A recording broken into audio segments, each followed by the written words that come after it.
नमस्कार मित्रांनो, viral Indian या यूट्यूब चॅनलवरती तुम्हा सर्वांचं पुन्हा एकदा मनापासून स्वागत। तर मित्रांनो, आज आपण या व्हिडिओमध्ये जाणून घेणार आहोत आपल्या सर्वांचे आराध्य दैवत म्हणजे ज्योतिबा या मंदिराबद्दलची माहिती। तसेच गाइस, आज आपण या व्हिडिओमध्ये जाणून घेणार आहोत ज्योतिबाचा इतिहास नक्की काय आहे, त्याची स्थापना कशी झाली, तसेच त्याचा पूर्व इतिहास देखील आपण या व्हिडिओमध्ये जाणून घेणार आहोत। त्याबरोबरच आपण तिथे असणारे बाकीचे जे छोटे मोठे मंदिर आहेत, तसेच ज्योतिबाचे वस्त्र अलंकार याची सर्व माहिती या व्हिडिओमध्ये आपण जाणून घेणार आहोत। हा व्हिडिओ शेवटपर्यंत नक्की बघा आणि आपल्या चॅनलला सबस्क्राइब केलं नसेल तर प्लीज चॅनलला सबस्क्राइब करा। श्री ज्योतिबा अथवा केदारेश्वर हे बद्री केदाराचेच रूप आहे। ब्रह्मा, विष्णू, महेश आणि क्रोधांश या सर्वांचा मिळून एक तेजोपुंज अवतार म्हणजेच केदारनाथ किंवा ज्योतिबा म्हणू शकतो। ज्योतिबा या नावाची उत्पत्ती ही ज्योत या शब्दापासून झाली आणि ज्योत म्हणजेच तेज, प्रकाश। वायू, तेज, पाणी, आकाश व पृथ्वी या पंचमहाभूतांपैकी तेजाचे शक्तिदैवत म्हणजेच वाडी रत्नागिरी ज्योतिबा। पौगंड ऋषींच्या वंशाला दिवा नव्हता, त्यांनी तपश्चर्या करून बद्रीनाथांना संतुष्ट केले होते। बद्रीनाथांनी पौगंड ऋषी या त्यांची पत्नी विमलांबुजा यांच्या पोटी जन्माला येण्याचे वचन दिले। त्याचप्रमाणे चैत्र शुद्ध षष्ठी युक्त सप्तमीच्या दिवशी रविवारी सूर्योदयाला विमलांबुजेंच्या ओंजळीत नाथ ज्योती रूपात प्रकटले। पुढे त्यांचा भाव जाणून 8 वर्षाचे बटू म्हणून प्रकटले। कोल्हापूरच्या श्री महालक्ष्मीला दैत्य संहाराच्या संग्रामात सहाय्य करण्यासाठी ज्योतिबा हिमालयातून दक्षिणेत आले होते, अशी कथा ही केदार विजयात दिलेली आहे। ज्योतिबा हे ज्योतिर्लिंग या नावाने लोकसंस्करण केलेले आहे। ज्योतिबाची मूर्ती चतुर्भुज, हातात खड्ग, डमरू, त्रिशूल, अमृतपात्र या आयुधांसह आहे। अश्व हे त्यांचे वाहन आहे। धर्मक्षरणात अवतार पुरुष जन्म घेतात अशी एक समजूत आहे। ज्योतिबांच्या मागे अशीच पार्श्वभूमी आहे। रत्नासूर आणि कोल्हासूर या राक्षसांनी अनाचार सुरू केला। करवार निवासियांनी या दैत्यांचा त्रास होत असे म्हणून देवी महालक्ष्मीने केदारनाथांचा धावा घेतला। तेव्हा केदारनाथांनी ज्योतिबाचे रूप घेऊन त्यांचा नायनाट केला। 11 दिवसांच्या घनघोर संग्रामानंतर श्री ज्योतिबांनी श्री चरपटंबेच्या म्हणजेच चोपडाईच्या सहाय्याने रत्नासुराचा त्रिशूळाने वध केला। तेव्हा लोकांनी आनंदाचे चांग भलं असा जयघोष केला। मंदिराचा पूर्व इतिहास पाहता जर आपण पाहायला गेलं तर ज्योतिबाचे आज जे मोठे मंदिर दिसते ते त्या ठिकाणी पूर्वी छोटेसे देवालय होते। हे मूळ मंदिर कराड नजीकच्या किवळ येथील नावजी नामक भक्ताने बांधले व त्यानंतर आजचे हे देवालय आहे। इसवी सन 1730 मध्ये ग्वाल्हेरचे महाराज राणोजी शिंदे यांनी मूळच्या ठिकाणी भव्य स्वरूपात पुनर्चित करून बांधले। हे मंदिर साधे असून त्याचे बांधकाम उत्तम प्रतीच्या काळ्या बेसाल्ट दगडात करण्यात आले आहे। दुसरे केदारेश्वराचे देवालय विशेष म्हणजे ते खांबाच्या आधाराशिवाय उभे आहे। हे मंदिर 155 वर्षापूर्वी म्हणजेच इसवी सन 1808 मध्ये दौलतराव शिंदे यांनी बांधले। केदारलिंग व केदारेश्वर यामध्ये चरपटांबा म्हणजे चोपडाईचे देवालय आहे। ते इसवी सन 1750 मध्ये पृथ्वीराव चव्हाण हिम्मत बहादूर यांनी बांधले। या 3 देवालयांचा एक गट होतो।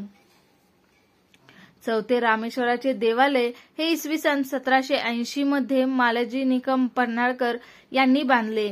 केदारेश्वर समोर एका लहानशा चौथऱ्यावर 2 काळ्या दगडात नंदी आहेत। हेही दौलतराव शिंदे यांनी बसविले। देवालयाचे पूर्वेकडील बाहेरील बाजूस सटवाई पूर्वाभिमुख आहे।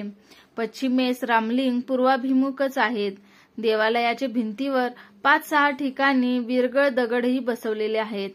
श्री केदारनाथाने ज्योतिबा डोंगराभोवती 12 ज्योतिर्लिंगाची स्थापना केली म्हणून त्यांना ज्योतिर्लिंग असे म्हणतात। 12 ज्योतिर्लिंगाची स्थापना करताना त्यांनी सर्वप्रथम त्यांच्या मूळ अवतीर्ण ठिकाणाचे स्मरण म्हणून हिमालयातील केदारेश्वर लिंग स्थापन केले म्हणून त्यांना केदारलिंग असे देखील म्हणतात। श्री क्षेत्र ज्योतिबा डोंगरावर दख्खनचा राजा श्री ज्योतिबाच्या धार्मिक विधीत उंट, घोडा, हत्ती या मानाच्या प्राण्यांना पूर्वीपासूनच मोठा मान आहे. पालखी सोहळे, पूजार्चा, धुपारती सोहळा यात उंट, घोडा, हत्ती यांचा समावेश असतो. ज्योतिबाचे वाहन म्हणून घोड्यास मान आहे. प्रत्येक शनिवारी ज्योतिबाची घोड्यावर बसलेली पूजा बांधली जाते. यावेळी मानाचा घोडा हा मंदिराच्या मुख्य कमानीत पूजा उतरेपर्यंत उभा करण्यात येतो. दर रविवारी दुपारी 12 वाजता व रात्री 8:30 वाजता निघणाऱ्या पालखी सोहळ्यासमोर हे मानाचे प्राणी सजवून खडे केलेले असतात. ज्योतिबाच्या चैत्र यात्रेत तर या प्राण्यांवर गुलाल, खोबरे, खारीक यांची प्रचंड उधळण होते. श्री ज्योतिबा देवाची मूर्ती ही स्थानिक काळ्या पाषाणात घडवलेली असून ती साधारणपणे 4 फूट 3 इंच इतकी आहे. मूर्ती चतुर्भुज असून क्रमणपद अर्थात डावा पाय किंचित पुढे टाकलेल्या स्थितीत उभी आहे. उजव्या हातात खड्ग, वरती डमरू, डावीकडे त्रिशूल आणि खाली अमृत पात्र असून कमरेला पंचा असून गळ्यात कंठहार आहे. माथ्याला 9 वेटोळ्याची जटा आहे. हातात कडे आणि पायात तोडे असून कानात नाथपंथी गोल कुंडल आहेत. दररोज श्रींच्या वस्त्रालंकाराचे सालकृत पूजा बांधल्या जातात. श्रींच्या खड्या पूजेस डोईस, मराठी शाही पगडी, 12 बंदी अंगरखा, शेला असा वेश असतो. अंगावरचे सोन्याचे विविध दागिने असतात.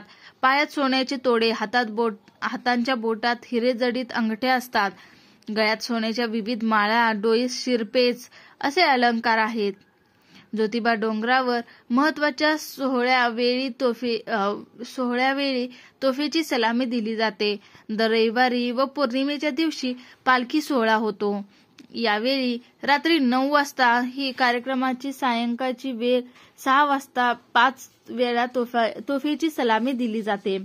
चैत्र यात्रा काळात मुख्य मंदिराच्या परिसरात 2 वेळा तर यमाई मंदिराच्या परिसरात 1 वेळा सलामी दिली जाते.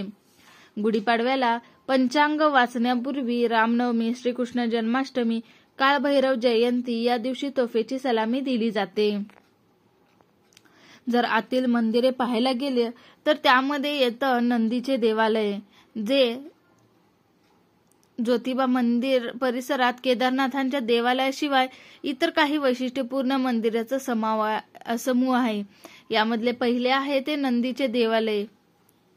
ह्याचं वैशिष्ट्य म्हणजे ते दक्षिणाभिमुख आहे आणि या ठिकाणी एकाऐवजी 2 नंदी आहेत आणि हे दोन्ही नंदी काळ्या दगडातील आहेत.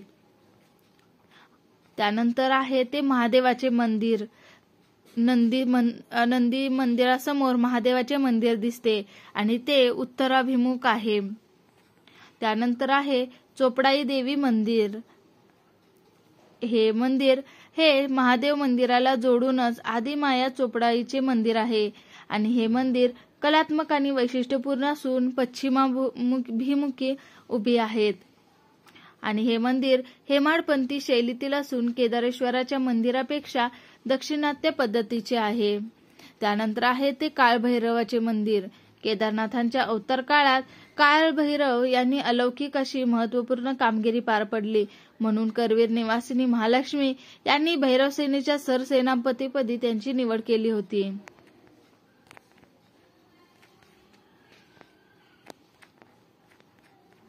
तर मित्रांनो, ही होती ज्योतिबा मंदिरची थोडी माहिती. तुम्हाला हा व्हिडिओ कसा वाटला हे नक्की कमेंटमध्ये सांगा.